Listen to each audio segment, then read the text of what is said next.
took but one damned week, and the army was shattered to bits and pieces. Black lads were supposed to grind their teeth against our walls. Bloody empty promise by our leaders. Commander, onward to Abbey. Bloody idiots. There a place for me in your ranks, Your Majesty? I'd so like to serve you. I do so with loyalty deserving of my own king.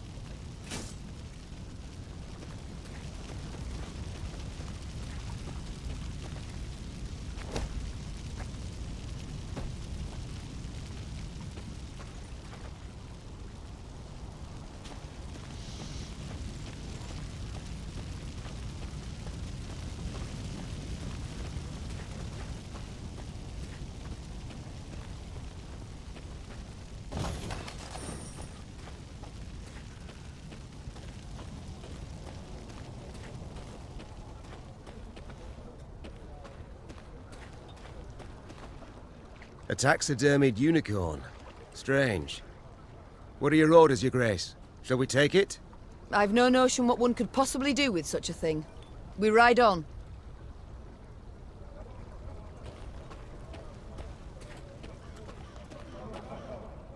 Meave's Lyrians were traversing a wood when they heard the loud, drawn-out blast of a horn. One of our scouts? The Queen asked, clearly perplexed. She turned in her saddle to face Reynard, who shook his head. Strange. Gascon, appoint a few of your strays. Ones who know how to blend in. Have them sniff out who blows that horn. And why. The scouts returned a short while later with their report. Soldiers had pitched camp in a nearby meadow. They wore Aedirnian uniforms, cut by sashes bearing a golden sun. They addressed their leader as Fulberson. Know the name? Rayla said. Fulberson went over to the enemy first day of the war, took his whole division with him. Your Grace, a chance like this won't come again. Let's teach the traitors a lesson. We must send a strong signal. One all the North will hear. From the Yaruga to the Dragon Mountains. Announced the Queen. Whoever collaborates with the invader shall pay with his head. Prepare to attack. Rayla nodded, clearly pleased. The Lyrians surrounded the meadow marked by their scouts. Moments later, a flaming arrow pierced the sky, giving the signal to attack.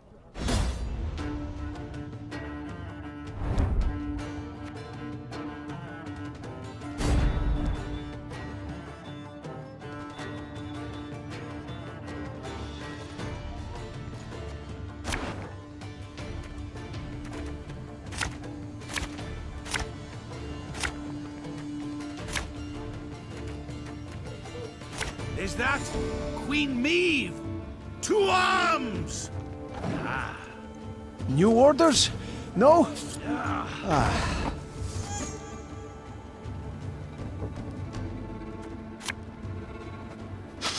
I smell a leak.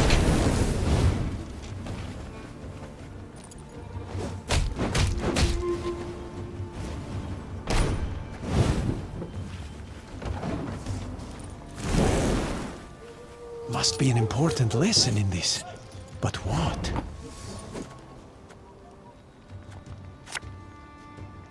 We'll catch 'em all!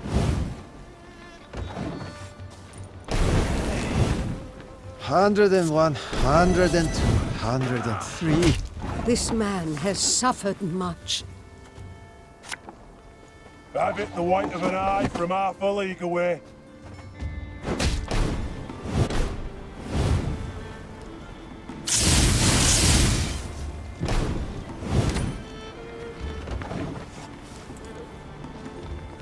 Order!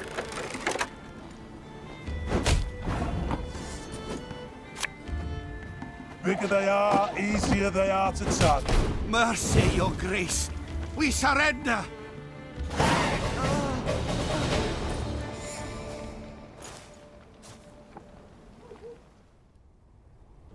The traitors, perhaps used to fighting unsuspecting foes, stood no chance against the determined Lyrian attack. At its conclusion, Meave personally knocked Fulberson off his mount, then tore off his visor. The face she saw evoked more sympathy than hatred. Fulberson was an old, sickly man, his skin pale and blemished. With great difficulty, he pulled himself up on his knees, then extended a shaky hand in pleading. Your Grace, have mercy. The Nilfgaardians forced me to treason. They threatened torture. Meve felt her soldiers' eyes on her. They awaited her decision. How would she treat this traitor? Would she really execute him as a warning to others? I hereby dissolve your division, Falberson. And you, surrender your sword and be on your way. The traitor threw himself at the Queen's feet. You've shown mercy befitting a truly great ruler, Your Grace. 1,000 thanks. To the west of here lie my lands. Visit me. I shall throw a sumptuous feast in your honor and provide a generous donation to your fight against our common foe. Meve ordered Fulberson to stand. Her Lyrians reluctantly stepped out of the departing traitor's way. When he passed Black Rayla, she spat at his feet.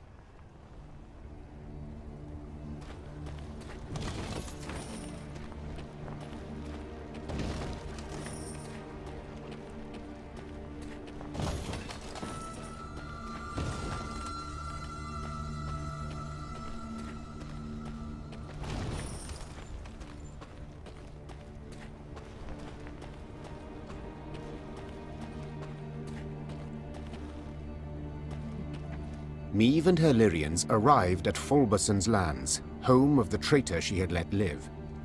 He greeted the Queen with full honors. In ceremonial garb, a platter of bread and salt held aloft. Your Grace, 'tis an honor to welcome you to my humble abode. Please, come inside. A fattened piglet already turns on the spit. Soon I shall fetch my best wines from the cellar. Meve, having lived on nothing but salt pork and gruel for weeks, was tempted to accept the offer. Black Rayla, however, was strongly against it. Ma'am, forgive my insolence, but to eat from a traitor's table is foolish. Don't do it. Meve ignored Rayla's warning, and for her part, Rayla refused to partake of the feast. The Queen attended in the company of only her closest advisors. The table groaned under all the refined delicacies laid out upon it, and rivers of wine were served. Fulberson delivered a flattering toast in Meve's honor. You could search all the world and not find such a ruler. One so brave, so merciful, and so naive. With these last words, heavily armed Nilfgaardian soldiers poured out of the adjoining rooms. Meve leapt away from the table, barely dodging the bolts sent flying towards her. She drew her sword.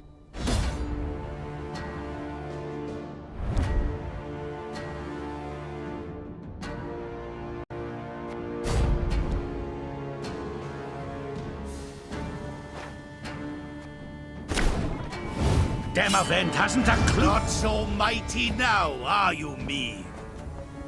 You'll pay for this!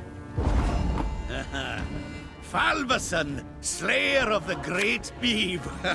Sounds rather good, doesn't it? Meve, catch! I've no intention of dying today. You fight in vain. This is where you die.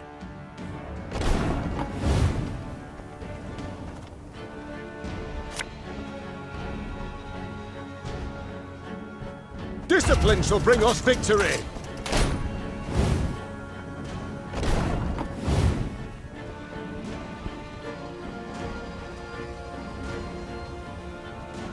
Coin never stinks, no matter how rank the pouch.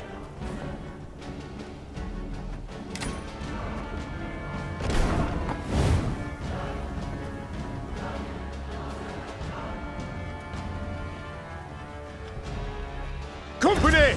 Forward march!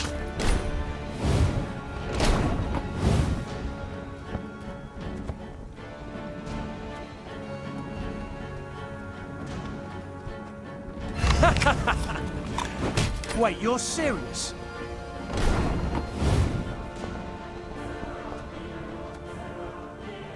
We must trust each other.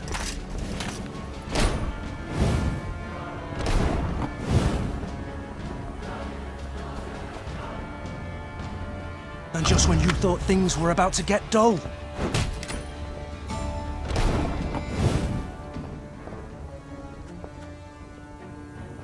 Her Majesty is exceptional.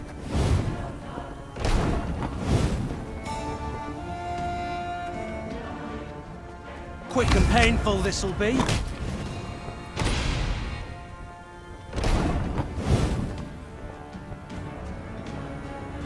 Her Majesty knows what she's doing.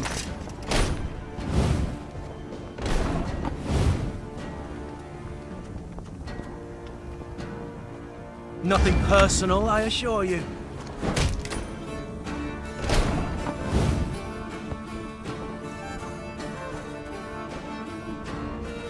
Valyria and Rivia! For the north! God, have mercy! They forced me!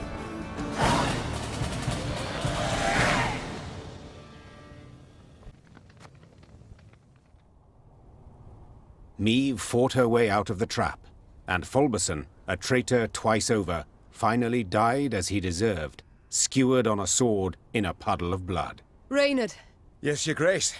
should I appear ready to forgive again? To let treason go unpunished? The Queen said, wiping her blade on a lace-fringed tablecloth. Kindly remind me of Falberson's feast. Meve went on her way as soon as she could, taking with her a hefty load of the oath-breaking lord's belongings and some valuable experience.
Armor won't say.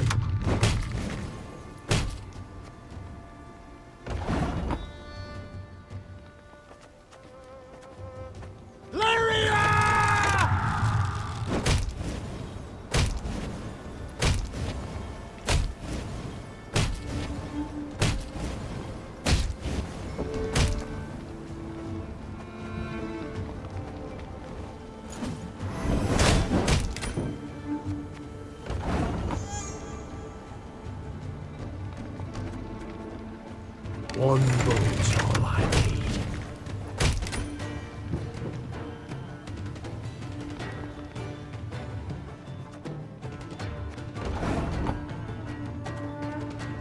Give me a target.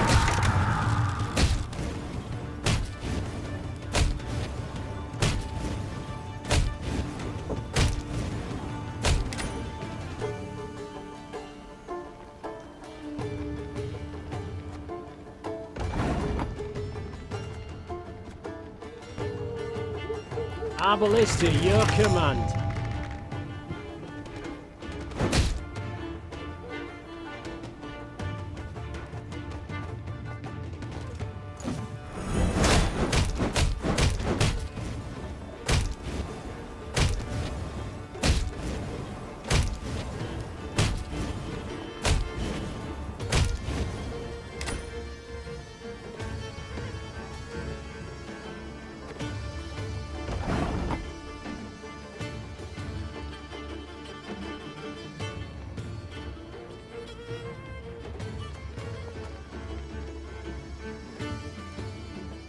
hammer was, sir.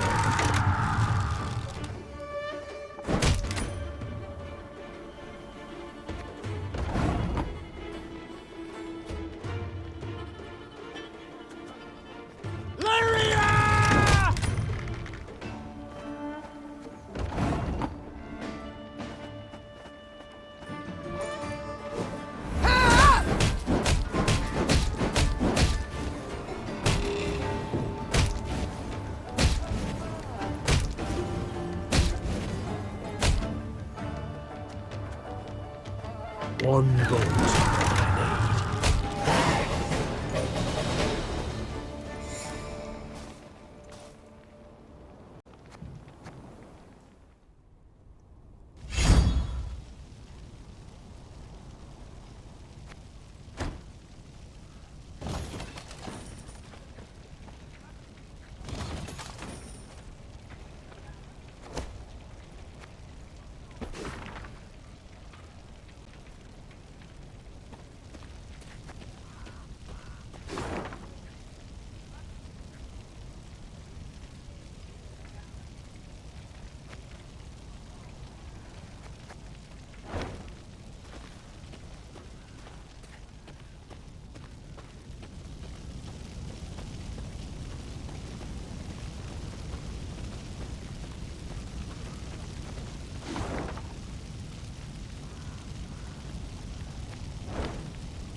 Coming across a small brook, Meve ordered her soldiers to replenish their water supplies.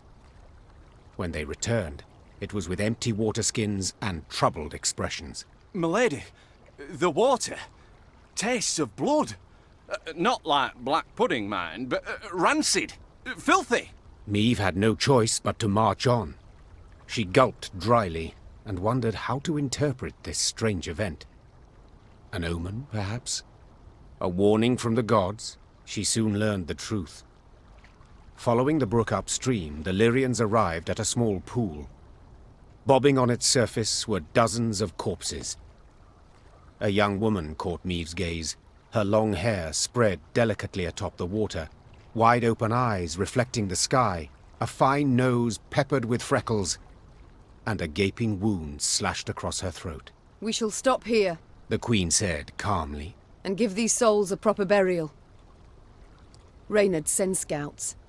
Tell them they are not to return until they ascertain what has happened here. When the scouts returned a while later, they brought with them a barefooted peasant they'd found hiding in the woods. They claimed he hailed from Horton, a nearby village, the village whose inhabitants had been murdered. Them black-clad wretches stormed the village, milady. The devil free gave after 4. Rounded us right up, took us down to the lake. Whole village, mind. They'd chop, chop, and splosh, splosh. 'Twas I alone gave him the slip. Meve listened to the man's tale, then placed him in the care of her medics and ordered the Lyrians to break camp. She rode at the head of their column, Reynard at her side, her knuckles gripped white on the reins. Do we know where this Frigef is stationed? Our riders report he's pitched camp to the east. Then let's pay him a call. They killed all. Like Rosberg. My lady, please. Make them pay.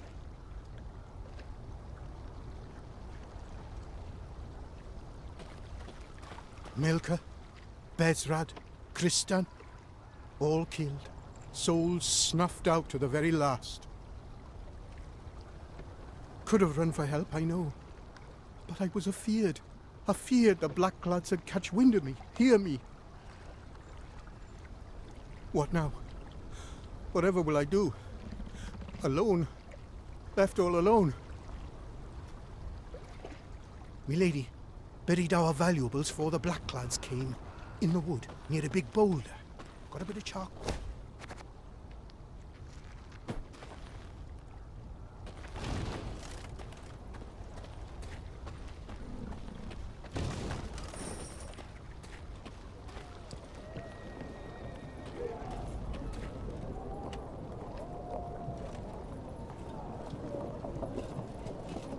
The Lyrians had no trouble finding Vrigev's camp. It was the size of a sprawling town. Meve stopped her caravan and called for a council. The first to speak was Reynard. Seems our scouts were both right and wrong, Your Grace. They did pinpoint General Frigev, the Butcher of Horton.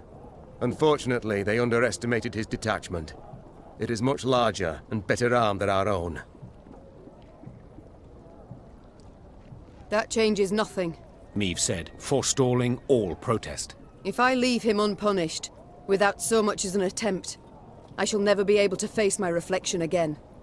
We must attack. Reynard bowed and passed the order to the Lyrians. Later that same day, Meve and Vrigev's forces stood face to face on the field of battle.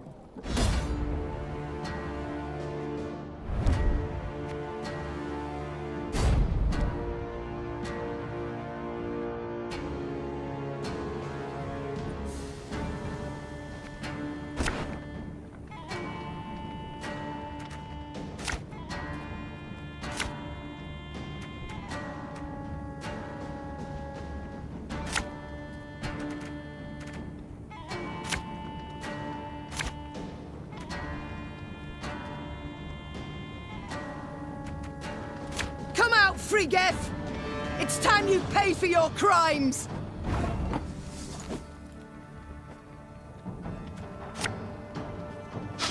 I smell a leak.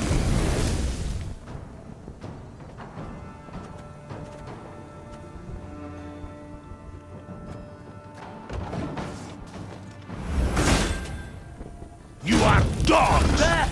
Frigev! I see him! We've got to catch him! Yeah!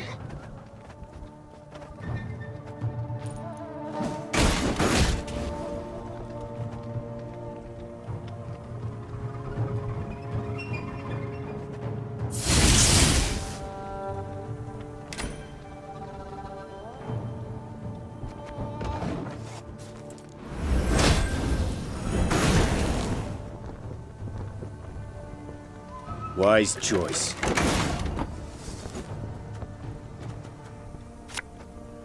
We'll catch 'em all!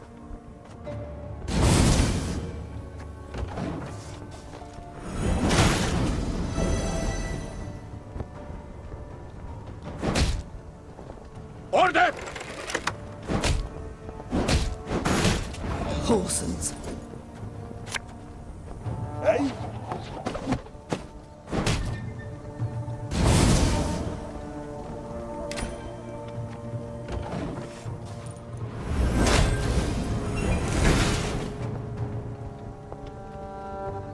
Your life is mine now!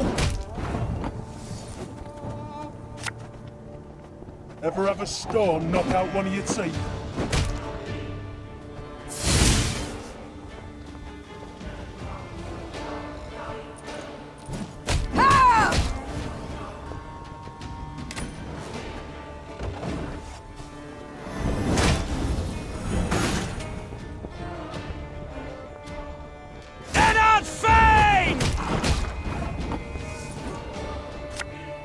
As you command.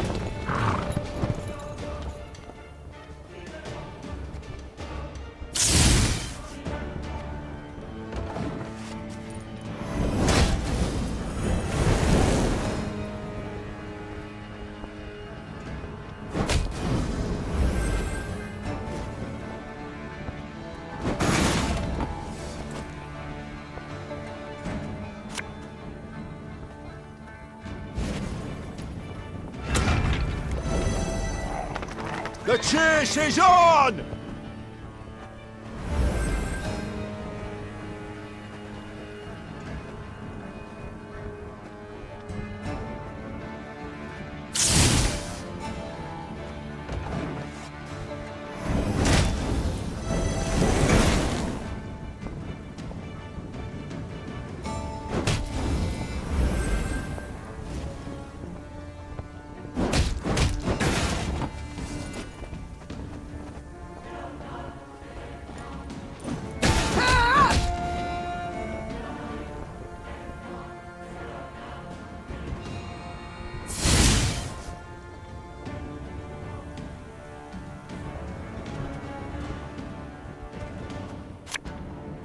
What do you want of me?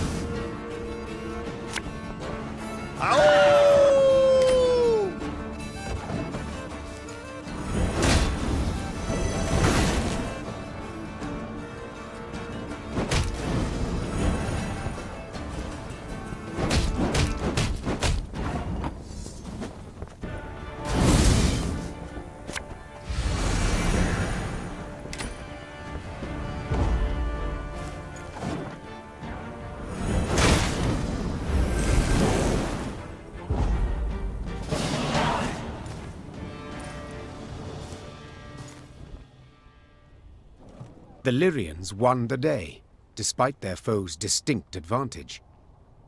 Historians later ascribed Maeve's victory to her light troops' superior maneuverability in the difficult terrain compared to the plate-clad Nilfgaardians. But if you ask me, that wasn't it at all. A storm of fury had been quietly gathering in the Lyrians' hearts, a squall of rage stoked by the Nilfgaardians' unparalleled cruelty towards the conquered. And no one embodied this barbarism more perfectly than General Friggeff. Maeve's men were ready to sacrifice anything to see him punished. They dragged the defeated general before Maeve. The Queen wished to learn why he'd ordered the execution of an entire village, how the Nilfgaardians could possibly justify such a crime. 2 weeks prior, I'd sent a detachment to Horton to procure feed. Captain Gaynor commanded it. While he was verifying their grain stores, they barricaded him in the barn and put it to flame. The Queen listened to the general's story, her face a mask, betraying nothing. Murdered. One man was murdered. Friggeff raised his eyes to Maeve's. The Queen was surprised to see them wet with tears. Yes, my lady. My son. The general's simple words bore pain, grief, and a thirst for revenge that would never be slaked. The Queen had to decide what to do with Friggeff. No doubt the general had earned punishment, the harshest possible at that. Yet, such a weighty personage could fetch a hefty ransom, and Maeve's army desperately needed the gold. My father taught me to respect the generals of my enemies. That even in captivity, their arms should not be taken from them. Their guards should greet them in salute. The Queen said. But you, Friggeff, you are no general. Merely a cutthroat dressed as one. You shall die like the good folk of Horton. Quickly. Summarily. Friggeff received the Queen's decision with sang-froid. He neither struggled nor begged for mercy. He simply laid his head on the trunk. A short moment later, it rolled onto the ground to the Lyrians' deafening applause.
As Meve passed the city of Harmelin, one of the peasants she'd saved from Nilfgaardian captivity requested an audience. Be taking leave of you here, milady.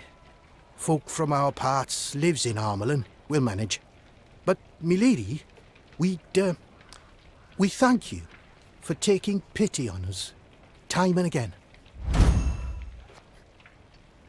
We've nothing, milady, or near's enough. Black-clad bastards took all's worth taking. Except in this amulet. Been in my family for ages, kept us from harm. May it do the same for you.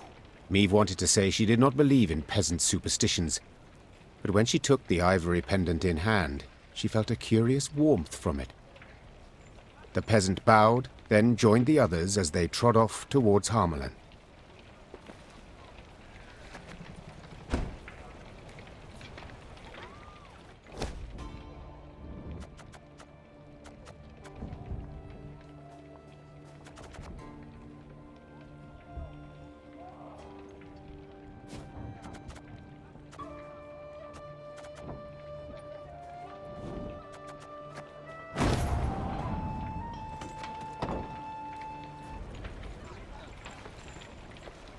We're safe behind these walls.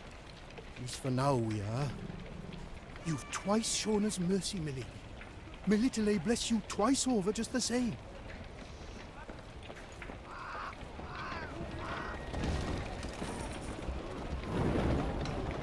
The Lyrians stood within 5 miles of Aldersburg, when the road, which until now they had travelled alone, suddenly filled with all manner of folk. Peasants, merchants, and wounded fighters in tattered uniforms. They trod solemnly in the opposite direction, their worldly possessions on their backs. Aldersburg's fallen, milady. Sighed one of the refugees with a forlorn shrug. Outer walls breached. King still defends the old town, but black-clad goats are winning. You'd best turn back before it's too late. We've nowhere to turn to, good man. The Queen said, then spurred on her horse. Follow me! The Queen galloped so fast the wind squeezed tears from her eyes, the Lyrian cavalry close at her heels. Hoofbeats thundered down the high road, and the crowd of refugees parted, making a path for the charging riders. Faster! Faster! Soon they set eye on Aldersburg. A red glow filled the horizon, the wind carried screams and the clanking of steel. The once proud city was quickly turning to dust in the Nilfgaardian sun. The Nilfgaardian force moved to block the Lyrians' way. Without slowing, Meve cut down the infantryman who tried to drag her from her saddle with a hook. Her head in a winged helmet fell to the ground, leaving a bloody track. Lyrians! Attack! Meve shouted. Take no prisoners!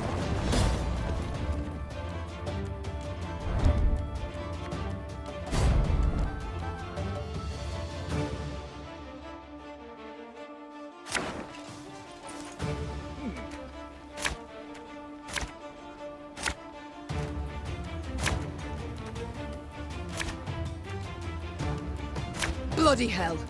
You shan't stop me. Not now! Yes.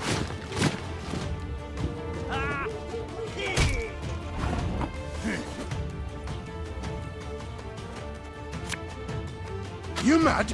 Don't shake that!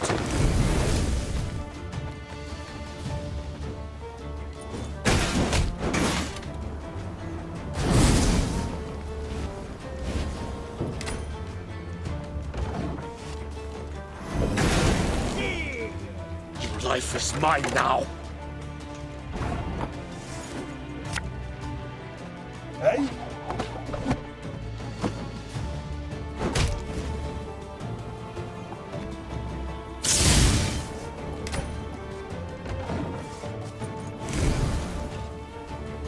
Like this, got sand aplenty in them.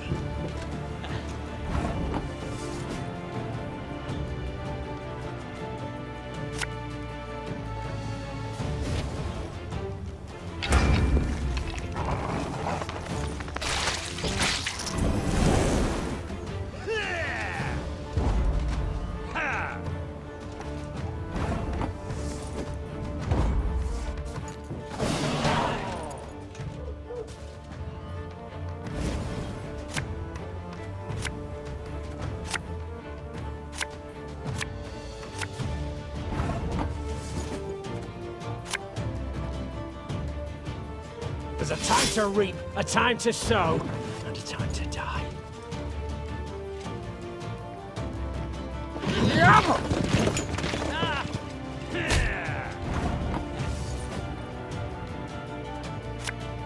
Naturally.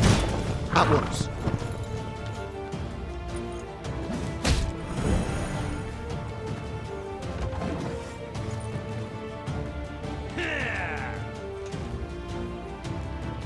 Wise choice.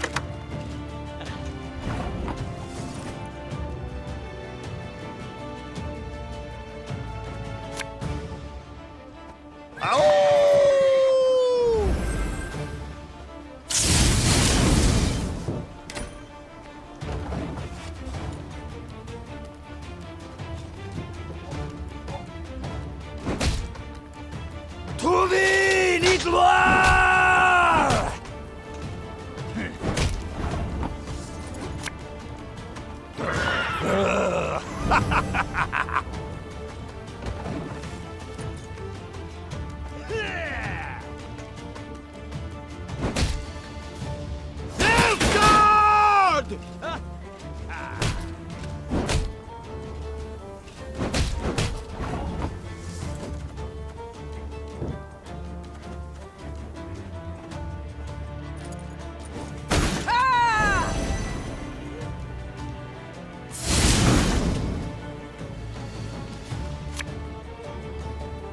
Again and again and again. England!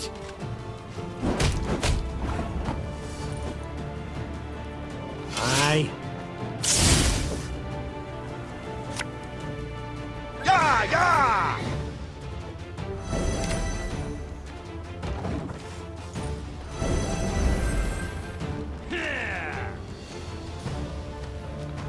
Alba!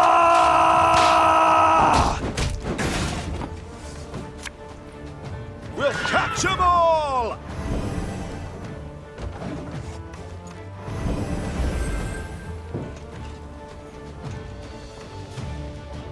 Gloire en Kazer!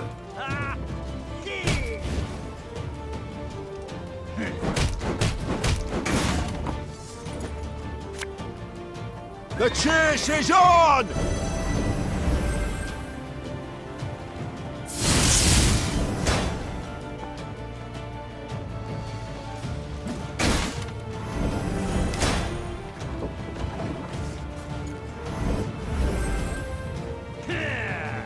Aedirn gloire!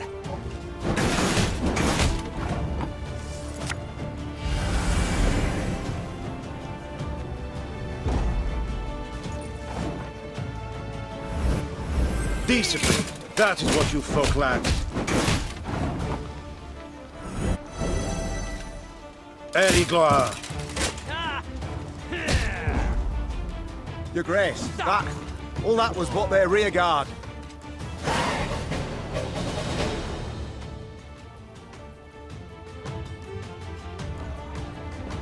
The Lyrians managed to scatter the Nilfgaardian battalion, one of many besieging Aldersburg. Their scouts brought before the Queen a prisoner freed from the invaders. Niamh inquired about the situation in the city. Turned the right slaughterhouse it has. The Imperials, they... King had the city cleared, my lady, but didn't budge himself. Holding out with his guard in Old Town, walls still standing there. Said he'd fight to the end, come what may. Niamh weighed her options. The situation looked dire. Demavend, to whom she had come for help, needed help himself. Nilfgaard enjoyed an overwhelming advantage. The small Lyrian detachment stood no chance of breaking the siege. But to retreat, surrender, that was not something Niamh did. The Nilfgaardians do not expect a relief force. Rayla, you know Aldersburg. Can you lead us by side streets to the Old Town, that we may avoid the largest part of the Nilfgaardian army? The warrior nodded, and without waiting for any further orders, strode out in front of the party. Reynard followed her with his gaze, clearly troubled. And what then, Your Majesty? We burst into the lion's den and... And we pray the lion chokes. Follow me.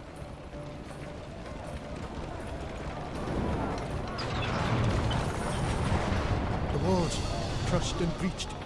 The lower town in flames. Hundreds, thousands wounded. Thousands more fled. King Demavend will fight to the end. He'll save the city or die with it. Turn back. Turn back while you've the strength to run, while you have your life. Aldersburg falls. Aldersburg is lost. King Demavend will fight to the end. He'll save the city or die with it.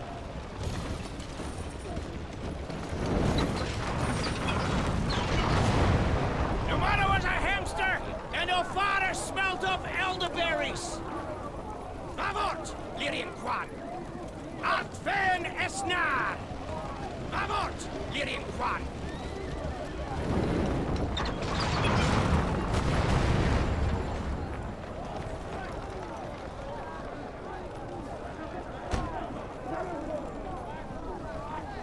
Gods have mercy. And demons take it all!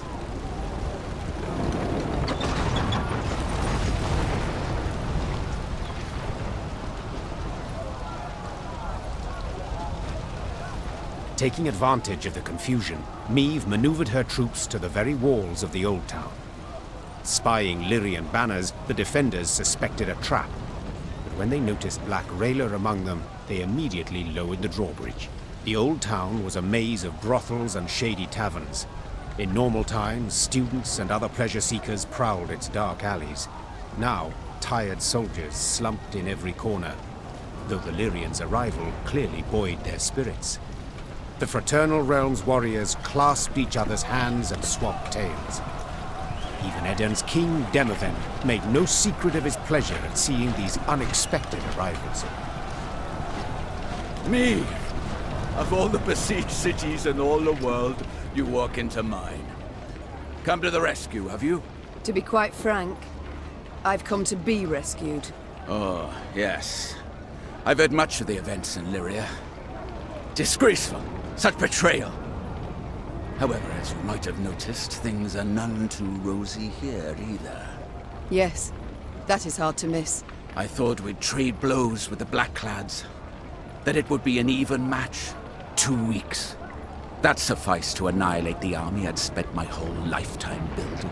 Your Majesty, I cannot say what fate will bring, if we shall reach this war's end alive. But I wish to say now that I admire you. Oh? You evacuated the city, yet refused to evacuate yourself. You fight to the bitter end, like a hero. But of course, a king must lead by example after all. Especially in war. Reynard, that rumbling, you hear it? Studded boots on cobblestones. The Nilfgaardians. Prepare the men for battle. Yes, Your Grace. So, now that we're alone, what's really going on? What? Did you not hear? I'm defending my capital, like a hero.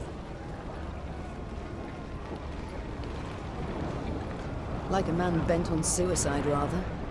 Demavend, I hate to retreat as much as the next ruler, but sometimes you must pull back to strike another day. If we must be fully honest, there is another reason I've not left the city. See that building? That one there.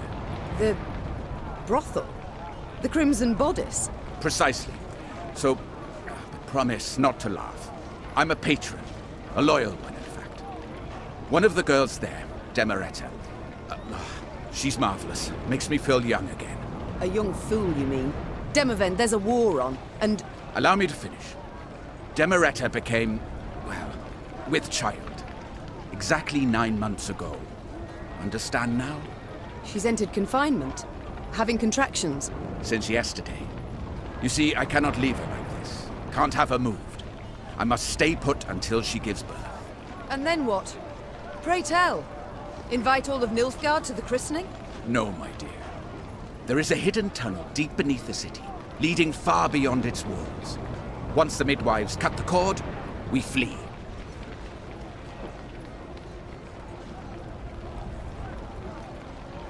I understand. For one's child, one would do anything. Odd, isn't it? Amusing, even. Midst of a war, my kingdom burning all around. And I'm happy. In that case, I can only hope your offspring, unlike mine, will continue to. Your Majesties, the Nilfgaardians are attacking. Meve, we must hold out. A few hours, that's all. I'll do what I can.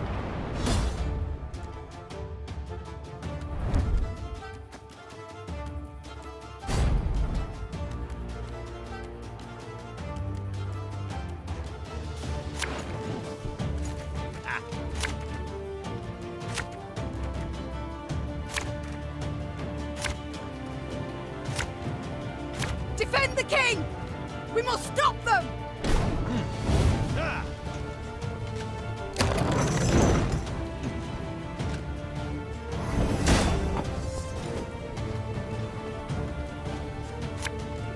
You mad? Don't shake that!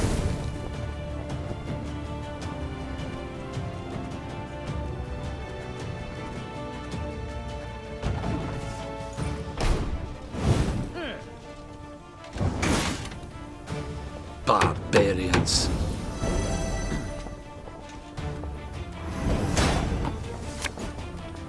Hey?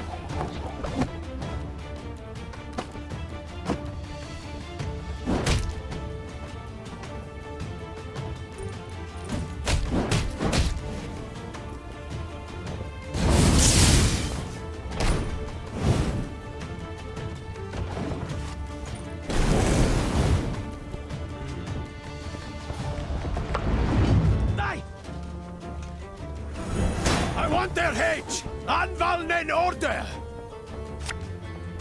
I'm a war, sir.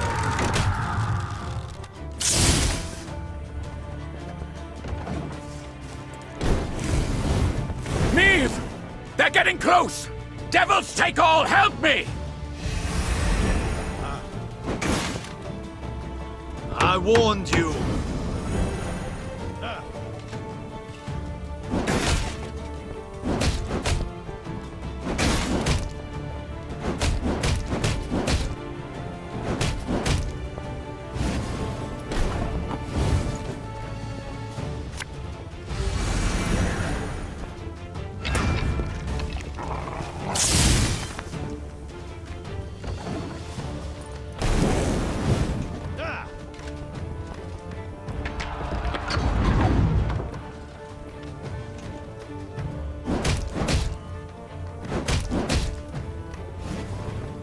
Meve! We must hold on a bit longer.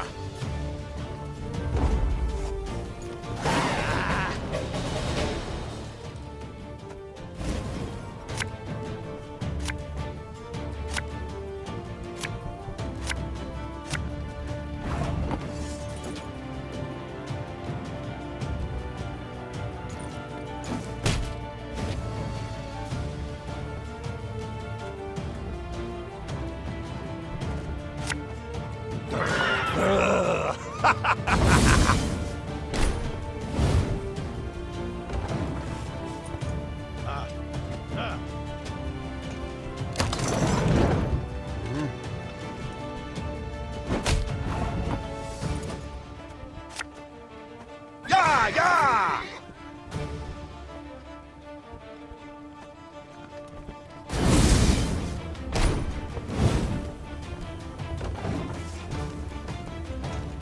Die! To thee, need war!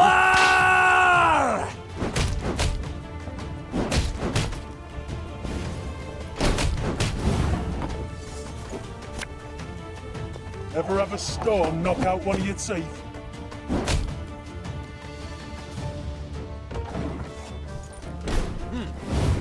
Alba!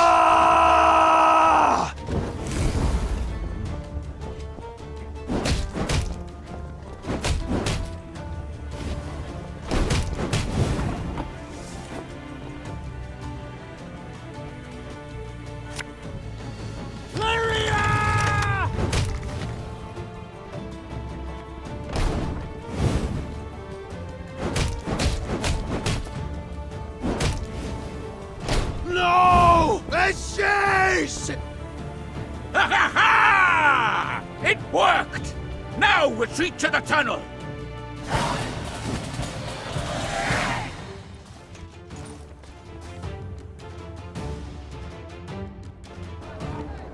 With their forces combined, the rulers managed to hold the old town long enough for Demereta to bear the king's offspring, a healthy, hardy boy.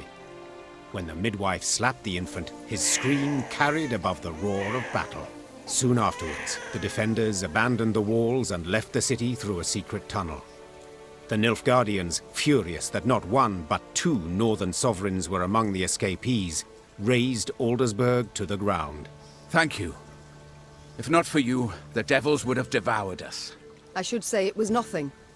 But the truth is, I need your aid. Aid? But you see, my army is no more. I must pull back, regroup. Pull back? Where to? The golden sun flies over your entire realm. To Redania, to take shelter at the court there. And then?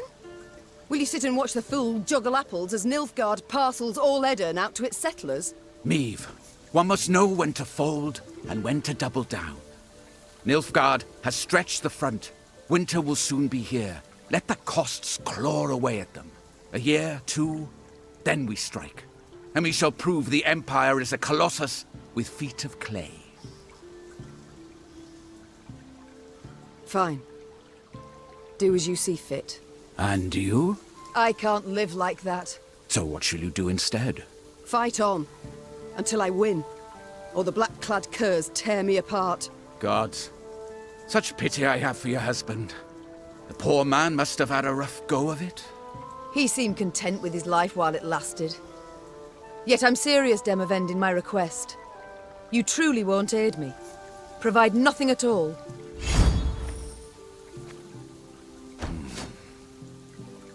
I will tell my men whoever so wishes can join your party and fight on. But please, curb your excitement. They are tired. Few will choose the path of greater resistance. But... Are you familiar with the saying, when at wit's end, a dwarf's your friend? Yes, it and many others. Yet as much as I appreciate folk wisdom, I prefer facts to philosophy at the moment. Preferably facts relevant to my situation. How about this? Mahakam is but a week's ride from here.